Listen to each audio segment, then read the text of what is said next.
Pere Arquilloé ha vingut a fer una xerrada a l'Escola Pia per parlar del teatre i la vida. L'actor terrassenc ha inaugurat el cicle de conferències d'antics alumnes del centre. No ha portat res preparat, la sessió ha estat una conversa entre ell i el públic.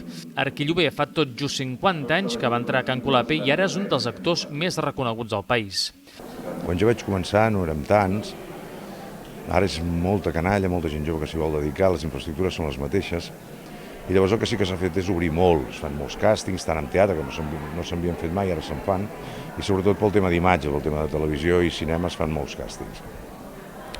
Això ha fet canviar les dinàmiques, però al fons no deixa de ser el mateix, al fons les infraestructures són les mateixes.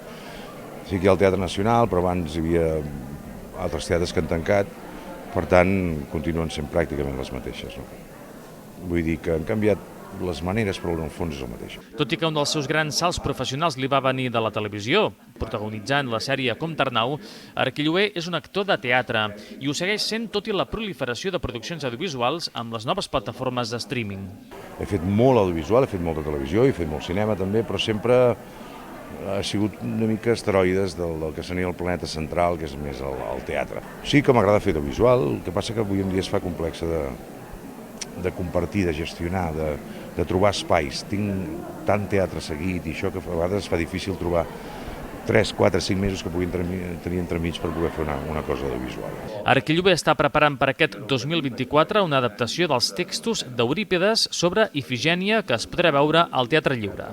Hem fet una versió que va tota lligada, però una versió molt contemporània. Evidentment no anem amb túniques ni amb aquestes coses. O sí, no ho sé. En tot cas és una versió ja d'escriptura, de reescriptura, doncs una versió molt d'ara i molt d'aquí, molt contemporània, que parla molt de nosaltres i del món d'ara.